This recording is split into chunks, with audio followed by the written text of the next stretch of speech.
Transmigrated as a child's mother, striving to become a winner. Chapter 4. Raising an Ungrateful Son. Su Qian went to the principal's office and thoroughly explained the situation involving Ms. Zhang receiving gifts, detailing everything to the principal. These were observations Su Qian had compiled on her way over. Ms. Zhang had a habit of differential treatment towards people, tactfully segmenting her social media posts. Whenever she posted more about certain children, it was a clear indication that their parents had given her gifts. Posting about necklaces, lipstick, perfume, and other desired items with implicit meaning, Su Qian didn't need to explain further. Principal Ding caught on immediately. Suanges mom, I apologize deeply. Rest assured, we will give you a satisfactory response. The principal's face darkened, realizing she had been blocked from viewing such posts. These blatant hints for gifts were a disgrace to the teaching profession and required stern action. Leaving the principal's office, Su Qian passed by the teacher's office, seeing Ms. Zhang still sobbing, surrounded by colleagues seemingly consoling her. Noticing Su Qian at the door, Ms. Zhang looked up and saw Su Qian making a throat-slitting gesture before leaving. Ms. Zhang's hiccuping halted immediately, evidently scared straight. Satisfied that Ms. Zhang was frightened, Su Qian turned to head to the infirmary to check on her son, only to see Su Yong approaching from the classroom. Son, where did you go? Su Qian asked. Su Yong pointed to his backpack. Yeah, I went to get my backpack. Su Qian, I'm hungry, Su Yong said, rubbing his stomach, which growled with hunger. Let's go home. I'll cook for you, Su Qian said, completely disregarding Mrs. Su's earlier threats. Barely 5 minutes after they left, Mrs. Su returned to the kindergarten with her husband. Learning that Su Qian had left, Mrs. Su began lashing out at the principal. Mr. Su, a tall, burly man with a fierce appearance, slammed his hand on the table. She left, but you have phones, right? Call her back, or give me her number and I'll call her myself. The principal, who was handling Ms. Zhang's matter, was interrupted by the couple. She understood the situation clearly. Su Zihan was in the wrong, and a simple apology would have sufficed. However, little Su's parents were unreasonable.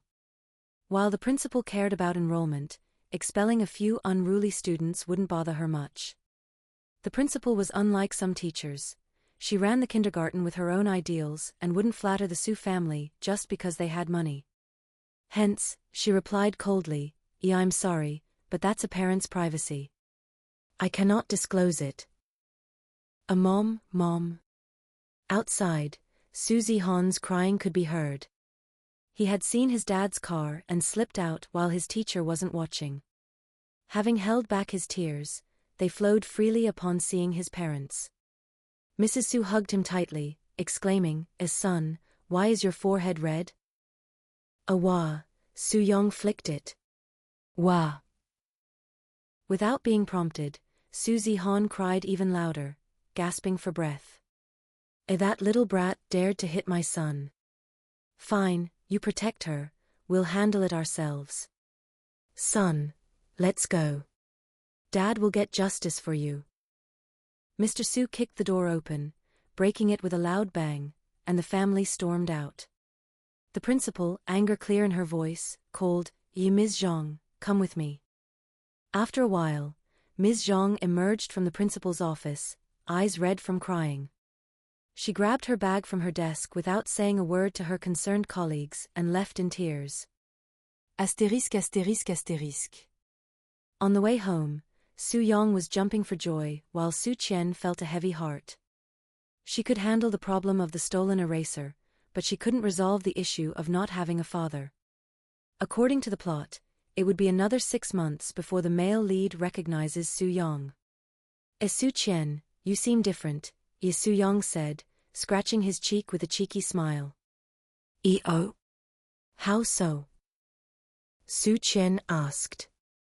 Su Yong shook his head, struggling to explain. After a while, he said, today, you didn't cry or apologize constantly. You even made them say sorry to me. Su Qian smiled without saying much, just holding Su Yang's hand as they walked. A black business car passed by the roadside. Su Qian glanced at it, reminiscing about her past trips to the airport for fashion shows. Looking at Su Yong cheerfully singing out of tune, she sighed, reflecting on how quickly life had changed. Inside the car, Zhang, the assistant sitting in the passenger seat, stole a glance at his boss through the rearview mirror. The little boy resembled their boss. His boss, Jian Zhonyan, had a pair of charming eyes that could enchant countless women if he often smiled. Unfortunately, Jian always exuded an intense, oppressive gaze. His cold, chiseled features and nearly 1.9-meter tall stature made General Manager Jian both handsome and wealthy. How was he still single? Zhang couldn't help but sigh internally. Send the next quarter's report to me," a cold, low voice interrupted Zhang's thoughts. Yes, sir. Jian was meticulous and didn't tolerate mistakes, prompting Zhang to focus on his work. The warm moments between Su Qian and her son were brief. After dinner at home, an intense argument ensued. Hand over the money," Su Qian demanded, trying to keep her temper in check as she held out her hand to Su Yong. The previous Su Qian used to hand over half her monthly salary to her mother, using the rest to cover expenses. The little she saved was given to Su Yong for safekeeping. No. "If I give it to you, the old witch will take it again," Su Yong blocked his door, refusing to budge. The old witchy referred to Su Qian's mother, a nickname Su Yong used even to her face. The stubborn child refused to give in, leaving Su Qian with a headache. She needed money to buy a smartphone to access the internet and gather information. Her current low-brand phone was virtually useless. The small savings accumulated over the years amounted to nearly 10,000 in Su Yang's little iron box. 1,000 or two would suffice to buy a functional phone. However, the child was resolute. No. This money is for finding Dad. You can't use it. If you ask for money again, I'll run away." Su Yong shouted, his voice hoarse. In his mind, his parents were divorced, and he always wanted to find his dad. Thus, he diligently saved money. Running away from home was his go-to tactic, making the previous Su Qian relent every time. But this time was different. Hearing her son's words and recalling the book's plot, Su Qian felt defenseless. The essence of a stepmother story was how to win over the stepson. By the book's conclusion, Su Yong, the little tyrant, referred to the female lead as Mom. She dutifully took care of his step-siblings, and became the perfect elder brother. To use her earnings to find his dad and live happily with his stepmom, while she, the dispensable mother, was thrown aside. She wasn't even allowed to buy a phone with her own money now. Chapter 5. Sending you to your real dad. Su Qian told herself not to bicker with a child. None of the absurd plot developments had happened yet. But, on the other hand, she couldn't tolerate a brat's bad temper. Pointing towards the door, she smirked and said, running away from home? The door is there." Su Yong was dumbfounded. Every time he threatened to run away, his mom would apologize and beg him to stay. This time, why had things changed? Seeing her son's stunned expression, Su Qian snickered. This little brat wanted to challenge her? But her smile quickly faded as she recalled the scene of kindergarten kids mocking Su Yong for not having a dad.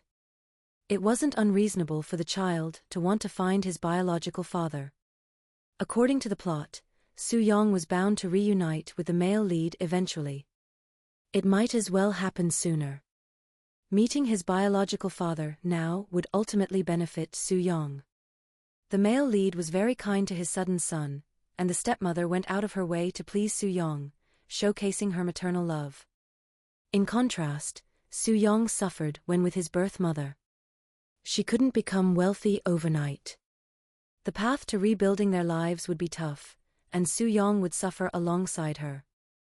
It was better for him to find the male lead. The more Su Qian thought about it, the more feasible it seemed. She made up her mind. The day after tomorrow, I'll take you to meet your real father. Tomorrow, she would visit the male lead's office building to scout the place. Gen Corporation's building stood at the heart of the bustling central district of B City. The tallest structure in the commercial area, it resembled a sharp sword, a landmark building. The golden 4-character sign for Gen Group glimmered brilliantly under the sunlight. Su Qian craned her neck to look up at the massive building, but couldn't see the top. This was indeed a grand empire, fitting the male lead's stature. Before attracting security's attention, Su Qian stopped lingering at the front entrance and leisurely walked to the back, towards the underground parking garage, slowly pacing the walls. Seemingly strolling at leisure, she was actually carefully tracing the wall to map out a route. In the summer heat, she wiped the thin sweat off her forehead, when, to her delight, she spotted a dog hole in a dense bush. Yes, a dog hole. According to the original text, Su Yong first met the male lead while being chased by traffickers. In desperation, he crawled through this dog hole, not knowing it led to Gen Corporation's underground parking garage, where he encountered his real father. Su Yong was a spitting image of Gen Zhonyan. The male lead's mother instantly recognized how similar the child looked to her son at that age, leading to a DNA test and Su Yang's recognition. This was the start of the plot. As a romance novel, the story revolved around love and was less concerned with logical inconsistencies. For example, how could a prestigious company like Gen Corporation have a dog hole in its wall, unnoticed by security? There were comments and doubts about this plot point, but Su Qian had forgotten the author's explanation over time. Regardless, it was convenient for her now. As a workaholic, the male lead had uncertain off-duty times, but was punctual, always arriving at the office by 9:30 a.m. At 8:30, Su Qian brought Su Yong to the underground parking lot to wait, hoping to catch the male lead. Once they met, everything would fall into place. Having planned the route for tomorrow, Su Qian prepared to go home, worried about leaving Su Yong alone. However, emergencies often arise at the worst times. She didn't expect to be a victim of a scam on her way home. "A young lady, you broke my phone." An old man with white hair grabbed Su Qian's hand, showing her his broken phone on the ground angrily. This trick might fool others, but not Su Qian. She didn't even own a smartphone and couldn't be an absorbed phone user. It was impossible for her to bump into someone without noticing. Clearly, the old man targeted her because she seemed young and easy to deceive. "Let go," Su Qian said, shaking his hand off with a look of disgust. She disliked strangers touching her, especially since the old man's lecherous gaze made her feel sick. Oh heavens, is there no justice? She broke my phone and refuses to compensate, bullying an old man. With Su Qian's shove, the old man sat on the ground wailing, a scene most young people would dread. Many would feel embarrassed and settle the matter quietly, but not Su Qian. She took out her old phone and dialed the police. If needed, she would trouble her neighbor to watch her child for a while. She was determined to make the scammer pay. Seeing her call the police, the old man got up quickly, trying to snatch her phone and complaining to onlookers that she was bullying him.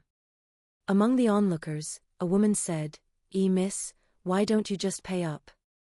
After all, you did break his phone." Once one person spoke up, others chimed in, urging her to compensate.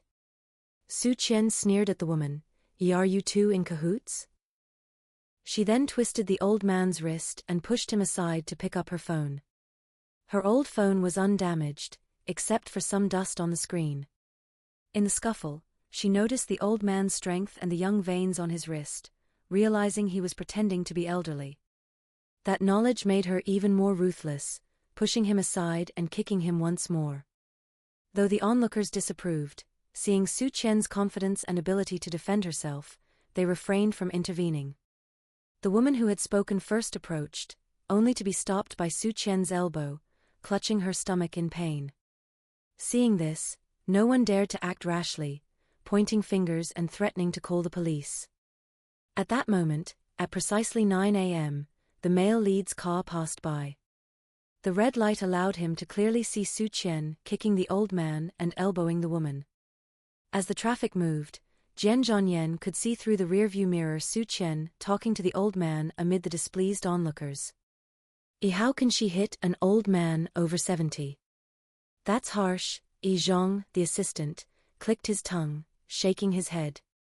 Seated in the front, Zhong couldn't see the woman's face but noted her outdated clothing style.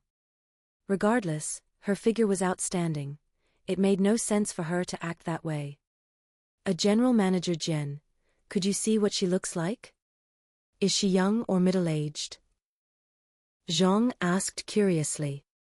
Jian Zhongyan's slight frown silenced Zhong instantly. He had forgotten that discussing trivial matters annoyed his boss. The car returned to its usual quiet as Zhong focused on his work, stifling his curiosity. Welcome to subscribe to my channel.